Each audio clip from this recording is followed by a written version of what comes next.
Sudah ada PLT Sekretaris Jenderal Dewan Nasional KEK, Mas Rizal Edwin Manangsang. Mas Edwin, apa kabar? Kabar baik, Mbak Anneke. Senang sekali bisa ketemu di sini ya.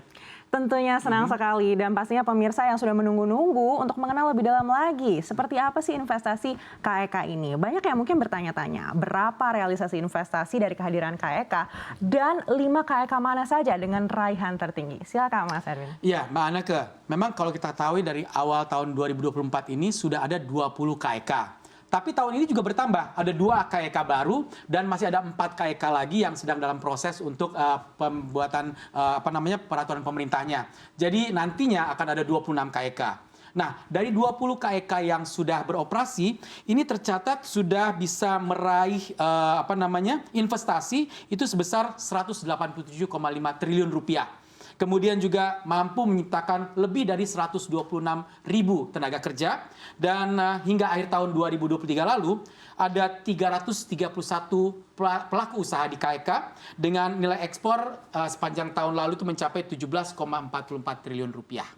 Wow, luar biasa sekali ya angkanya. Nah, 5 KEK yang paling tinggi investasinya itu catatan saya ini di sana bisa terlihat di KEK Gresik ya, kemudian itu sebesar 75,2 triliun, kemudian KEK Kendal 48,2 triliun, KEK Galang Batang itu 18,6 triliun dan Semangke 14,4 triliun. Nah, ini merupakan KEK yang temanya manufaktur. Nah, dari yang kelima adalah KEK yang bertema pariwisata, yaitu KEK di Mandalika di Lombok. Ini jumlah investasi yang sudah berhasil dikumpulkan adalah 4,9 triliun rupiah. Baik, menarik sekali memang Mas Edwin ya. Tapi dalam pelaksanaannya tentu saja KEK ini pasti akan mendapatkan banyak tantangan. Ya. Lalu bagaimana dukungan dan kolaborasi dengan pemerintah pusat dan pemerintah daerah dalam mengembangkan KEK ke depan? Ya, tentunya dalam setiap implementasi pasti ada tantangan, ada halangan yang terjadi. Namun kami di sini di Sekretariat Jenderal Dewan Nasional KEK berupaya untuk melakukan monitoring, juga melakukan koordinasi setiap 3 bulan sekali dengan semua stakeholders yang terkait, baik itu dengan pemerintah daerah maupun dengan BUPP dan pelaku usaha di KEK itu sendiri. Nah, kemudian juga koordinasi ini dilakukan untuk bisa memastikan bahwa fasilitas yang diberikan di KEK ini bisa diimplementasikan dengan baik. Fasilitas misalnya seperti tax holiday, tax allowance, kemudian kemudahan-kemudahan dalam kegiatan imigrasi misalnya, kemudian tenaga kerja dan sebagainya. Nah, kemudian juga Dewan Nasional ini juga berkoordinasi dengan pemerintah daerah yang merupakan dewan kawasan, sehingga kami juga mendorong pemerintah daerah juga untuk memberikan berbagai macam insentif seperti misalnya waiver atau pengurangan pajak-pajak dan retribusi daerah kepada para pelaku usaha di KEK. Wah, kolaborasinya sudah terjalin dengan baik sekali ya sebenarnya saat ini ya. Berikutnya Mas Edwin, salah satu dampak dari adanya KEK tentu saja adalah serapan tenaga kerja. Lalu bagaimana KEK existing dan juga KEK baru ini bisa menyerap tenaga kerja di tengah saat ini maraknya PHK yang menerpa tanah air? Ya, salah satu caranya adalah bagaimana kita bisa memastikan bahwa insentif-insentif yang diberikan kepada para investor ini bisa terlaksana dengan baik.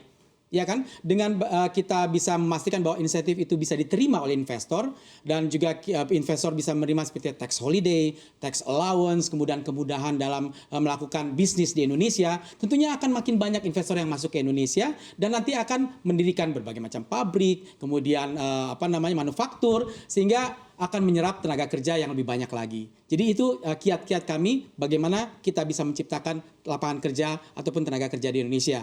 Kemudian juga sampai dengan akhir Maret 2024, saat ini sudah ada 351 pelaku usaha yang bisa menyerap tenaga kerja sampai dengan sekitar 126.000 orang.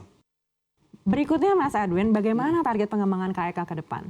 Ya, Mbak Anneke, memang untuk saat ini KEK di Indonesia memang masih sebagian besar adalah sektor manufaktur. Tapi pemerintah juga mendorong untuk pengembangan sektor-sektor prioritas lainnya dalam KEK kita. Misalnya dengan mendorong upaya hilirisasi khususnya untuk hilirisasi sumber-sumber daya alam kita. Di Kek Gresik misalnya kita sudah punya smelter untuk hasil tambang Freeport. Kemudian di Kek Semangke kita punya smelter juga atau pabrik untuk produk-produk turunan CPO. Kemudian selain sektor manufaktur juga sektor-sektor jasa lainnya seperti pendidikan di Kek Singasari dan Kek Nongsa.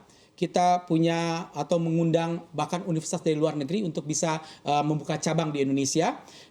Dan juga di Kek Sanur kita punya sarana kesehatan yang berkualitas internasional agar para penduduk Indonesia tidak harus keluar negeri untuk mendapatkan pengobatan yang berkualitas, cukup datang ke Kek Sanur. Dan juga untuk yang digital, kita punya Kek Nongsa yang nantinya akan menyiapkan digital talent yang kita butuhkan untuk bisa bersaing di dunia digital, di era digital. Dan juga bagaimana kita menciptakan juga IP lokal yang bisa kita berdayakan, misalnya di bidang animasi, kemudian juga di bidang game developer dan juga bidang film.